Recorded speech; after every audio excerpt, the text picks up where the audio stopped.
Hello everyone and welcome. If you're new here, welcome. My name is Book and today we'll be showing you how to unlock this war-torn armor for the Kinslayer in Jotunnslayer. All you have to do is complete Helheim on the hard difficulty and just copy what my build is, and it may help you complete this challenge. So this one's going to be a little bit harder because the harder the difficulty at Helheim, the actual like different levels of when you descend more gets harder, and there's going to be puzzles and all that. So I'll explain that in the video. If you haven't watched my whole how to get this skin series, check it out and then come back. If you're new here, don't know what Jotunnslayer is, check out my playlist. I'll put that in the link in the description and you can go check that out. And if you want to see all the other characters and how to unlock their skins, it's going to be in the playlist as well, so just check it out. So this is going to be the very last one of the how to get the skin, because the other skins in this game are all DLC. So if you followed along, you probably have unlocked a majority of all the other skins in this game. Alright, that all being said, I'll show you what I kind of recommended. And then, of course, it's going to be the Scotty and Odin build, but I actually have a couple other builds that I have discovered with Kinslayer and what kind of works really well with me. It might help you, so also, if you enjoyed this series, just leave a like, comment, subscribe, right? So you don't miss out any more Jotunnslayers. I'm going to continue the series, even though I'm basically done with all the how to get the skin. I'm going to show you guys for each character, like playing it on in the hardest difficulty, what builds work best for each character that I have discovered. So stay tuned. Alright, after hearing that all over YouTube, blah blah blah, like, comment, subscribe, you hear it all the time. Let's actually begin with this video. So Helheim, if you never played it, Helheim in normal difficulty, there's only like 3 different levels. So you have this first level, right? Pretty basic, pretty open, big room, not a lot of enemies, right? That's why I'm kind of just standing around, because there's nothing else to really do. Just complete the objective as fast as you can. That is the goal with Helheim. Because if you miss, if you're like, oh yeah, I have tons of time to descend, and you do that, but when you go to the next level, the timer on top runs out, right? So not only that you have to keep an eye on the objective timer, but you have to keep an eye on the actual match timer, because if it runs out, then you have to restart the whole thing. So the higher the difficulty, and I didn't notice, but the higher the difficulty, there's actually more levels. So you have to like keep in mind on complete the objective as fast as you can, and then stand to the elevator. And you can tell what's the elevator is by that symbol on the ground, and it's where I'm standing. It's going to be the center of that, so just look out for that, and you should be doing pretty well. But as you can see right away, I got the god abilities, got the character or Jotunnslayer abilities. These are the ones that worked really best for me. So I really like the Shadow Clones ones because it helps with the AoE, and it also does somewhat decent damage to bosses. And the Flying Valkyries is just really good, especially when you max it out. You can get up to like 5 or 6 Valkyries, basically covering the whole screen, which is crazy good. I also was trying to experiment with, so Kinslayer has a bunch of different subclasses. She has one with an attack speed, she has one that has 5 revives, and she has one, I think, reduces cooldowns, if I remember. There's another one, and I can't think of the top of my head. But I think in this video, I think I went with a little bit of the attack speed one. I know the Kinslayer with the 5 revives, you get a total of like 6 or even 7 with Freya. But here you go. Yeah. So she has the movement speed one that also heals, and then she also has the attack speed one, which is pretty good, and then she has the +3 revives at the end. So I think I chose the War Glaive. Yeah, I did. So that one's just going to be more of an attack speed one. And I was so confident because I didn't want to rely on getting the 3 revives and then the additional one for Odin and the additional one for Freya. Because you could have a total of 5 revives. Which is crazy. Yeah, good. But I don't find myself dying a lot. Especially the more I play this game. I'm kind of just confident of not dying, so I don't really rely on Odin anymore. In the beginning, when I was trying to experiment with different gods in the game, I relied on Odin a lot, especially with the mini Ragnarok. But the more I played, the more I kind of discovered that there's actually different gods that work really well, or even the Kinslayer abilities, or even the Jotunnslayer abilities actually perform pretty well, that you don't really rely on revives. So because the way I think of it is I could play any of these other characters and do perform pretty well, so, and I don't die, and that's the goal, just don't die. So having those kind of 5 revives is just reassuring, but it's also I am missing out with the attack speed one, or the one that grants movement speed. The movement speed for Kinslayer, I don't really highly recommend, especially when bullet hells. I don't recommend super fast movement speed, and that's just my personal take.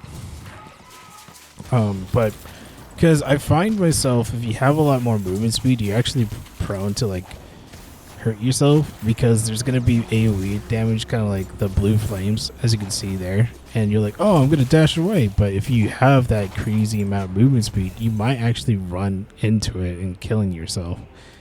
So I don't usually go for the movement speed enhancements in this game, but what I do is I try to look for one, self-sustain. So with Scotty, she has self-sustain every time you freeze someone. That's why I like her a lot. If I remember, Freya also has I think she has a passive that increases your healing abilities. And I know certain characters like Revenant has self-healing in this kit.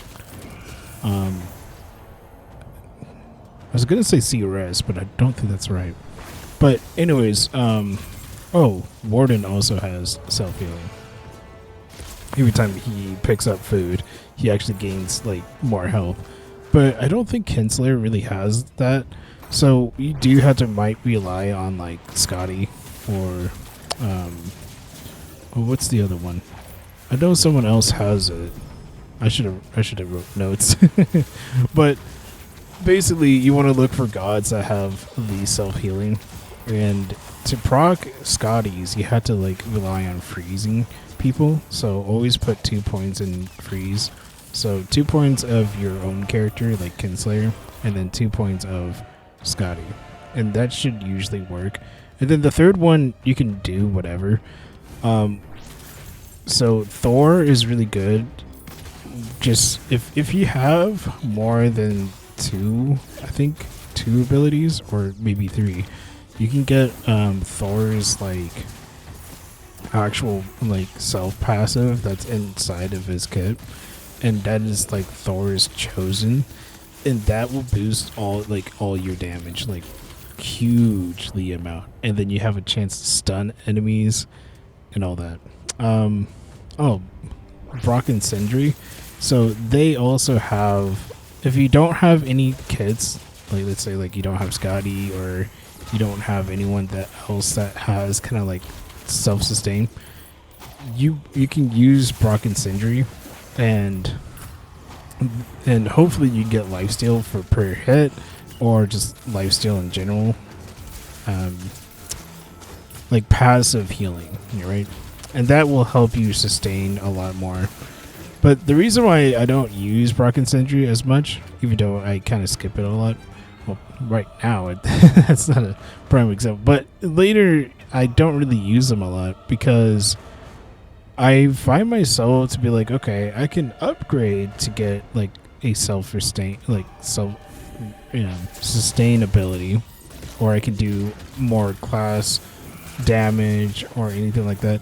But I also think to myself, you know, you're losing out like the benefits of the gods itself kits.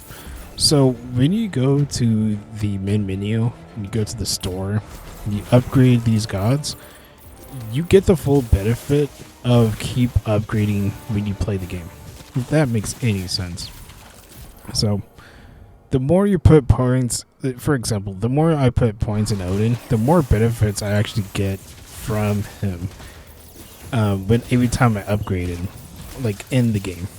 And then when you're outside the game, let's say you complete a raid or whatever, and you have all those coins and you upgrade Odin, you get those more passive points. So the more passive points you got, the more beneficial just to keep upgrading.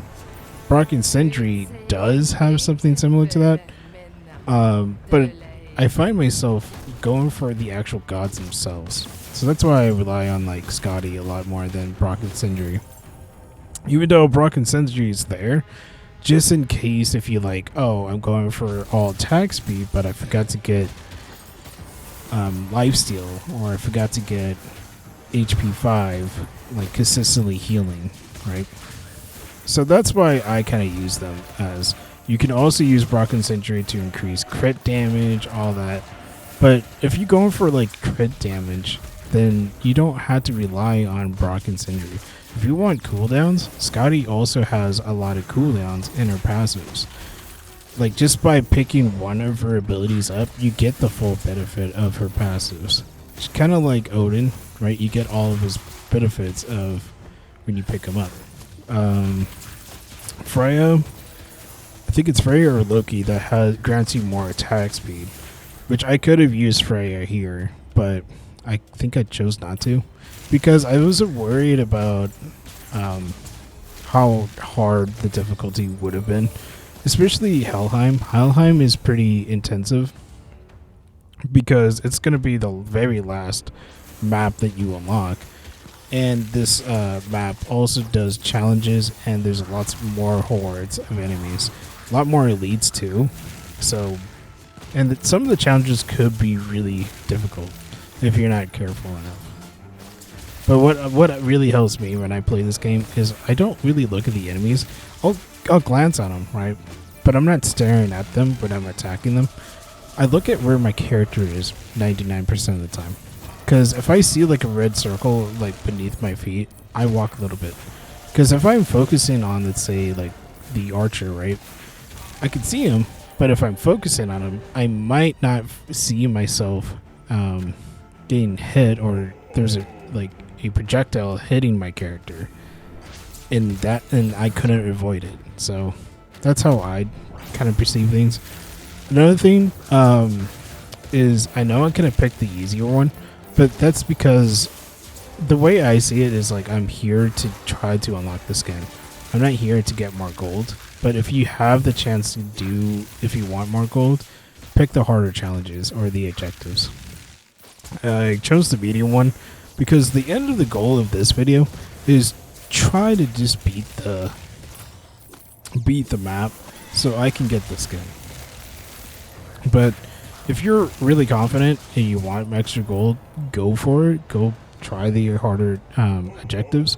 But you also have to keep in mind that the harder the objective, the more time is going to be wasted. Not just the objective timer, but the timer on top. See how I only have 6 minutes to complete this actual match? And you're like, oh yeah, 6 minutes is a lot of time.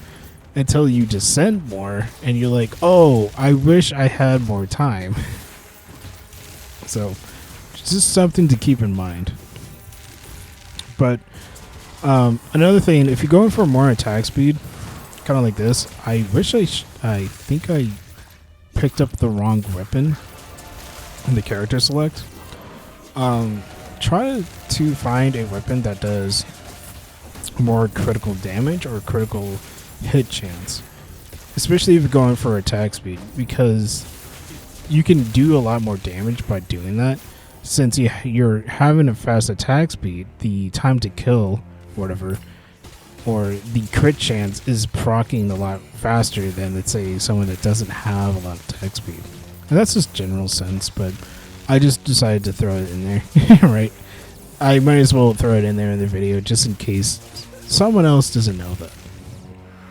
But yeah, like in this video, I kind of just try to complete the objectives as fast as I can. Just kind of stand in the middle. And you're probably wondering why the middle, because I want to make sure that as soon as I can leave this like area, I can go to the middle as fast as I can. Compared to, like, let's say I'm all like, you see how the map or the mini map is shaped as like a X, and if I was deeper, not in the middle, then it will take me longer time to get to them, and the hordes of enemies will always spawn. So right here, I kind of just like look for chests and all that, and then I'm like, okay, go back straight to the middle. And that's just a good general sense. And you don't have to go there right away, because I don't hear the elevator opening or anything. It will make a certain sound, and it will indicate like, hey, you can leave this area. But as you can see, doing quite fine. I know I picked up a revive just in case, and I wasn't really confident during this like video, since this one is a little bit older, but it still worked, and maybe it may help you guys, right? So you can copy the build at the very end, or if you want to skip to the very end and just look at the build, that's totally fine. All I ask is just to leave a like, and if it helped you, right? But yeah, as you can see, that 6 minutes is now turned to 3 minutes. So it like, time really does fly in this game.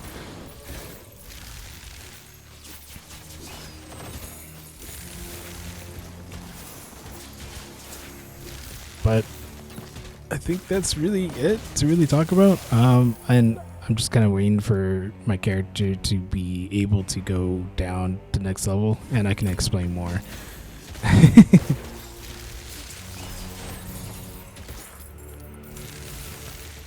But again, if you're struggling with gold, I made a full how to gold farm, and feel free to check that out. I am gonna try to find a good strategy to like, let's say, those gems, right? So you can see on the top left there's gold, and then the bottom of it is the gems.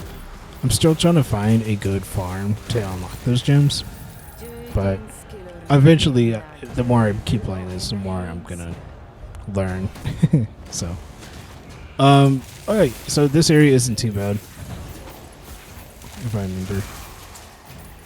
I think this is the one with the puzzle, and this is the one that really got me killed a bunch of times. But as you can see, I only have like 2 minutes and 30 seconds, and this puzzle one could really like fuck you over if you don't do it fast enough. So basically what you have to do is, you see those mirrors, and you have to line up the lasers to hit the middle. And luckily I got it this time, but there's other times that I'll just try to rotate the mirror as much as I can, and I could not get it. And it's all RNG. Like, this placement of mirrors is going to be different than yours. But if you have the one that I have, just copy this one. But again, it's just pure RNG. I don't know how many times I've died here, and not just died because of the enemies, but it's just because the lasers didn't line up. So, but The only thing I can think of is like, if you can walk around or look at the minimap, just have the general idea where each mirror is. It can really help you out. Kind of like map the room, right? If you need to walk around and see where all the mirrors are, you go do that. But I'm using my senses of like the minimap, because the minimap, it shows all those blue areas, and those are where all the mirrors are. But yeah, you gotta go really quick here. And of course, that big bird, or I think dragon, does spawn. What I sometimes do is I kind of like try to kill him as fast as I can, or even like this, I kind of just ignore him, because of course the enemies will always go towards you. That's what you're gonna think of. So, and again, my mind is like, okay, get the objective, get the objective, get the objective. As you can see, this is what it looks like when you line it up, and then you can actually unlock the elevator. And I only have a minute left. So that's why I was like, focus on the objective. Don't focus on the big bosses, mini elites, whatsoever. Because yeah, the more time you waste, the harder it is going to be for you. And I wasn't too sure if that was going to be the last one, so I kind of stuck around. I was like, I should probably just go. But there you go, and now I'm at the boss. So the boss isn't too hard. Like in general, she kind of does like this big AoE attack, which is easily be avoidable, but that's really kind of it. She does like other attacks, but they're pretty easy to dodge. If you played this game for quite some time, you made it to this far, you kind of have some kind of like senses of like when to dodge and all that, but it just comes in practice. Like the more you play this game, the better you're gonna get, of course. But yeah, these other half dead Jotuns, they're not that hard, since you already fought them before in all the other maps.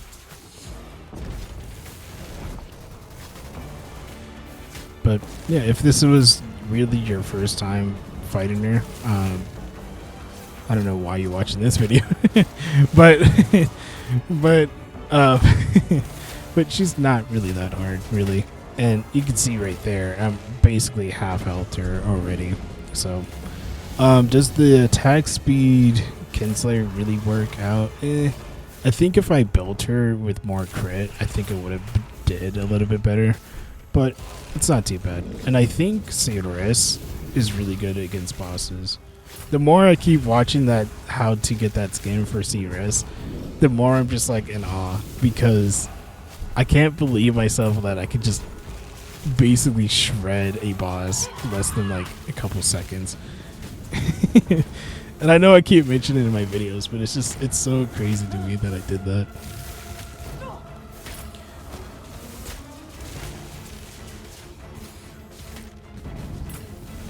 But yeah, another tip, and like I said, just kind of look at where your character is, and that's like the best way to like dodge like bullets. Like, of course, like look up once in a while and like, okay, have that kind of sense of where the enemy is, and then just kind of like look at your character most of the time, and you will avoid most attacks. And another thing with Jotunnslayer, she has her dashes, and they do come up pretty fast. Not like Flame Sister. Flame Sister, she has her dashes, and she actually gets 2 of them, but they have a longer cooldown. Jotunnslayer, she actually has a reduced cooldown on her dash. But yeah, as you can see, and to avoid those like flying balls, just walk in a circle around the boss. It usually works. But there you go. That's how to kill this boss and hard. And as you can see, I unlocked the other challenges, insane, and the armor. Alright, so this is what the armor is going to look like that you unlock. And I do like it. I know it's subtle changes, but I do prefer this one compared to the other one. And I'm just kind of showing you that my whole series, I've unlocked all of the characters' secondary skins. So there you go, and this is what they all look like. If you want to get any of these skins, please watch the playlist, and I'll show you each individual character and how to unlock each of these character skins. So there you go. Thank you so much for watching. Hopefully you enjoyed. Hopefully this helped you guys, and let me know in the comments down below if this helped you. Oh yeah, the other 2 skins are just DLC. But hopefully this helps you guys. So thank you so much for watching. Leave a like, comment, subscribe, so you don't miss out the next videos. Alright, bye.